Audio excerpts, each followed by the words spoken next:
What's up, gang? This is Kyle from Boot to Bonnet Farms. I'm going to teach you how to make some fermented hot sauce. It's so easy to do. All you're going to need is a NutriBullet or any kind of blender, okay? Already got that all set up here. You're going to need a variety of peppers, and in this recipe I'm going to be using 1 bell pepper, 2 poblanos, an ancho and a guardillo pepper. I have some Fresnos, okay? I have some ghost peppers, some Trinidad scorpions, a ghost pepper that I forgot to show you, and this is a cross between a habanero and a Trinidad scorpion. It's huge. Look at this thing, okay? So yeah, we're gonna work with that. I also have some garlic, and also, hang on, we need some salt, and we need some sugar, okay? So the first thing you're gonna wanna do is get yourself a cutting board and a good knife. I like to use this Henkel's chef knife, very good. As Julia Child says, you want a knife that holds an edge and keeps an edge for good cooking. All right, so here we are. Down here, I'm gonna try and show you how I chop up and process these peppers. Sorry for the cord. Oh boy, oh boy, oh boy, we fell. All right, so what you wanna do, turn on your sink. Just have a little bit of just a little tiny run of pepper or water here to process your seeds. You don't want any seeds in your peppers, okay? So you cut the top off your bell pepper. We're gonna cut out the middle part, okay? And pull that out, okay? There's all your seeds. You can keep that, you can set that aside and dry them out for your garden, but we wanna try and keep the seeds out. Okay, use that much nice and seed-free, if you will. Okay, and we're going to throw all of these things through numerous passes in our blender. Okay, so we're going to take bell peppers. These are our bottles for later. We'll get to that. All right, poblano peppers are really good because they can be used in so many different applications. I like to grill them. I like to, put them over the fire and char them. But when you're making hot sauce with them, all right, you want to make sure that there's no seeds there because it can tend to irritate. Just cut them up in, various sizes, just enough to get it in there. Shove it on down. All right. I like to cut it right around the stem so that you can pull that out and still have the top of the pepper. A lot of people waste parts of the pepper when doing this.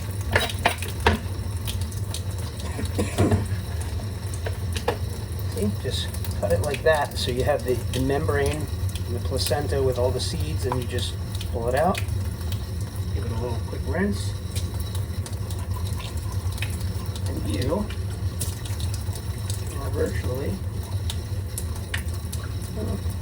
give or take 1 or 2, which is okay. You can have 1 or 2 seeds make it into your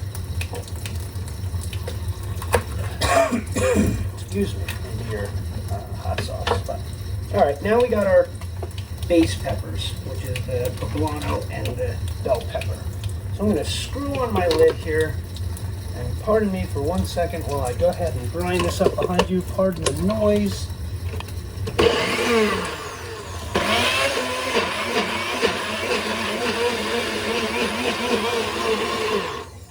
Grind it up, and it'll look like that. Okay? So take yourself a nice mixing bowl. Decent size one. Okay, like that. This is a 1.5 quart mixing bowl. I'm going to take that.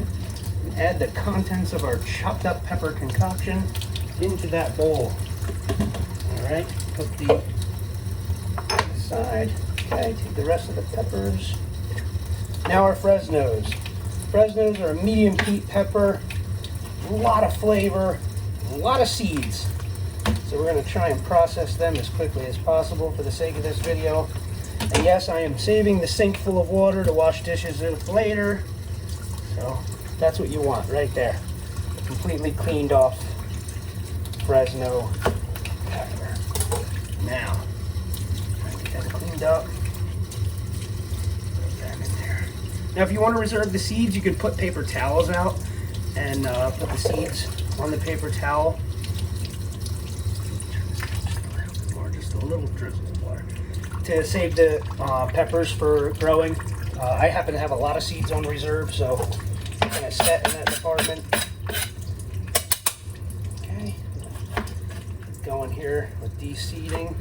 Comment below what peppers you like to use for your sauces and how long you like to let them ferment for. Because no matter how much I look around and do my research, I see that there's people with various different opinions as to how long you let sauces ferment for. Okay, I like to do a week. I like to do 3 weeks, but it seems to be at least 5 days, which will be the best. Starts to get hot, you can turn on the vent on your dishwasher. Alright, we're almost done here, gang. Real quick. Okay, last Fresno, and then we're going to start with the hot guys. Okay, you got your last Fresno here. Okay.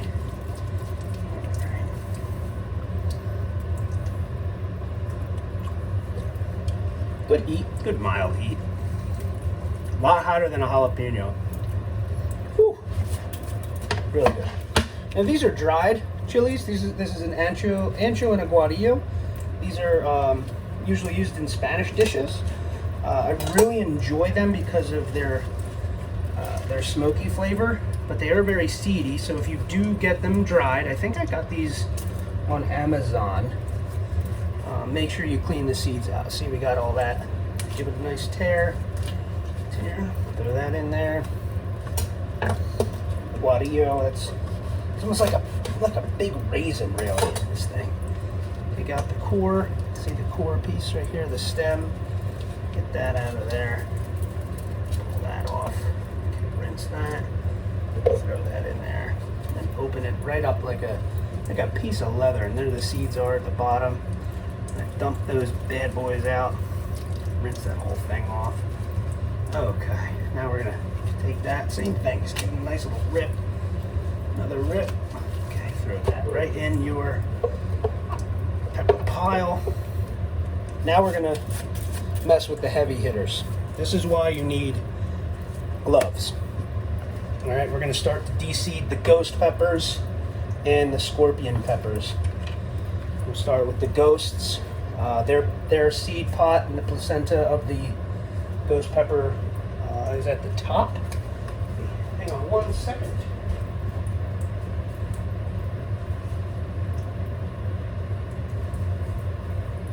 My glove was actually cut, so I didn't want to get any of that on me. So here we go. Okay, back on with the gloves. Make sure if you have bigger hands, you don't buy the medium gloves or they'll be stretched awkwardly like this. Stupid hands. Okay, so here's the ghosts. Chop the top, the stem of the ghost off, and you can save them and ferment them like I am here for other things like hot jams or whatnot. And you have a little seed pod in there. Just go ahead and pull that out. Okay, then you have nothing left in the ghost pepper. Throw that in. Okay, same, we're going to do that again. Cut the top off, pull out the pod. Okay, whew, boy is that hot. I can smell it. Trinidad scorpion, even worse. Cut the top off. Okay, pull out the inner pod seeds and set them aside. I might dry some of them out. All you need to do, take a paper towel, put your seed pod on there, let it dry out, and then separate and process later. Oh my God, that's hot. Okay, cut the top off. Seed pod is very minimal in this little bud, but I needed 2 for the recipe, so there's 2. This is the cross of the habanero and Trinidad scorpion, and I will save the seeds from him as well. very hot. Cut him in half. Take that. Throw it in. Ghost pepper. Yeah, he's a little green. We needed him for the recipe, so we're going to take what we can get. Take the seeds. Pull the seeds out. Give it a little rinse. Throw it in. Excuse me. Woo. Okay. Oh my gosh. All right, we got everything we need. We're gonna take our peppers, put the lid on. Woo. Throw that in.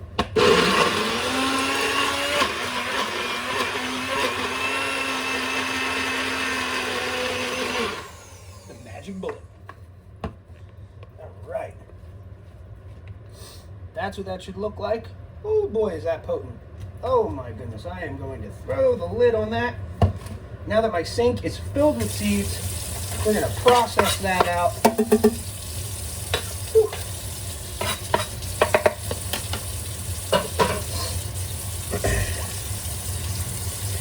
Okay, so what you're going to do is you're going to mix that with some sugar and salt, and we're going to go over those ratios next. Woo! Hot, hot, hot, hot, hot, hot, hot. Woo! All right.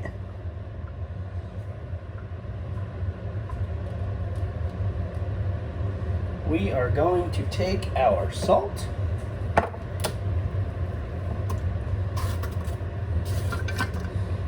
Okay, we're going to add this. We're going to Julia Child this. So we're going to take a tablespoon of salt. Maybe a little bit more. About a tablespoon and a half of salt. Okay.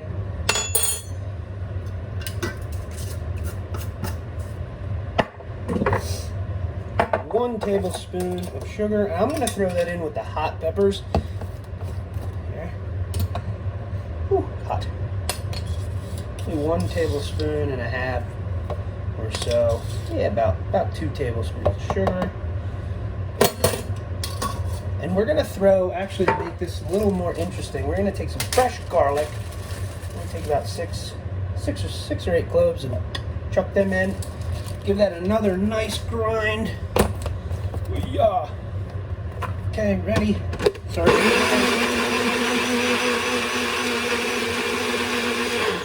Juice it up. And throw that in our pot. Okay.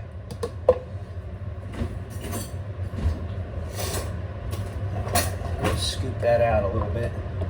Oh yeah, this is some potent stuff, guys. It's going to ferment, and fermenting it is going to give it such a different taste. It gives it like a little tang and a really long shelf life. And this is how the pros do it. They ferment their hot sauce. So let's see how we can do here. All right, there's everything. And you want to make sure that when you are storing this hot sauce, that it is stored in glass, because you do not want to put it in plastic, because the capsaicin oil will penetrate the plastic and literally ruin it. So what I like to do is get myself a nice glass container with a metal latch lid so that you can burp it, so to speak. One of these guys, okay? Rinse that out. And we are going to pour our hot sauce concoction into this metal latch top glass jar.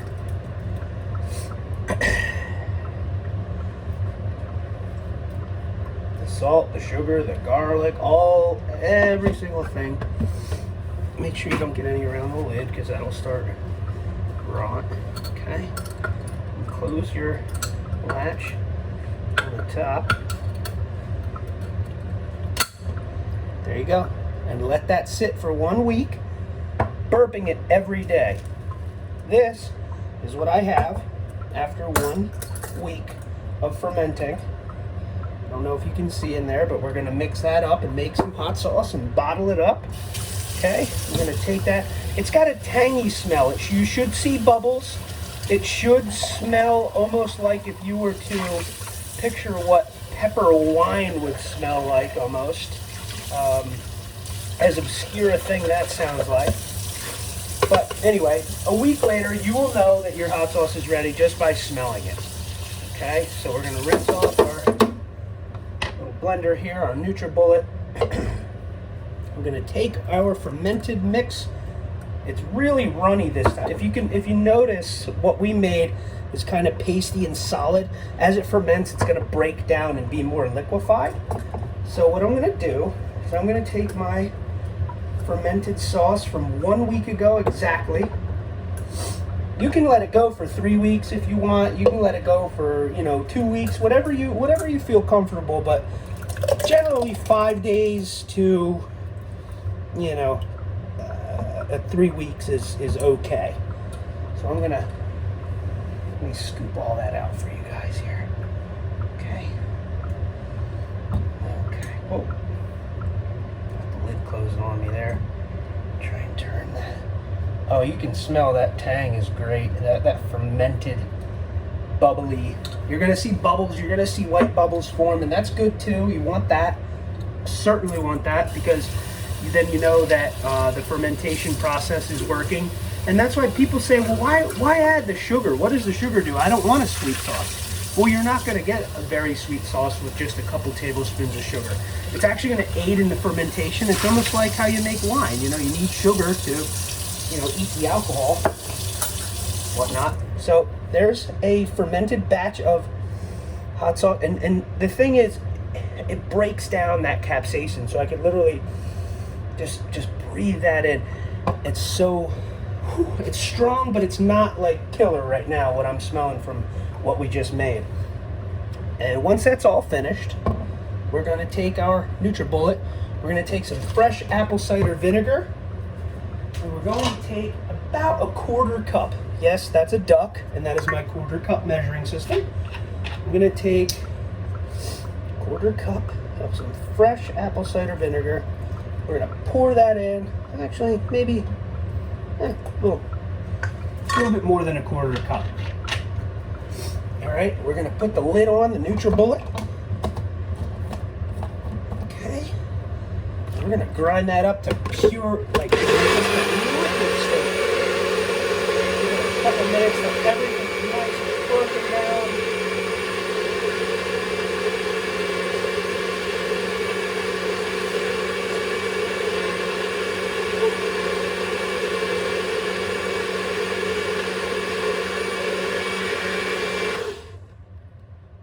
Pretty liquefied to me.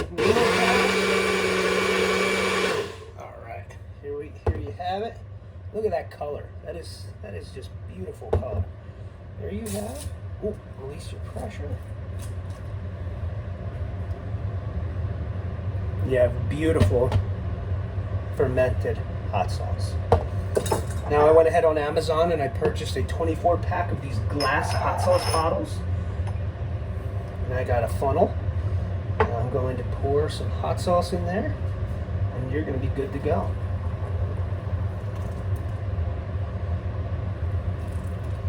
Whoop, a little bit more than we thought we would need.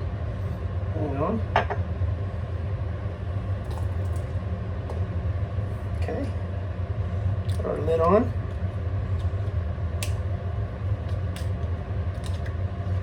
And there you have it. A bottle of fresh fermented hot sauce, and this has a 6-month shelf life, or you can keep it in the refrigerator for as long as you want. Enjoy.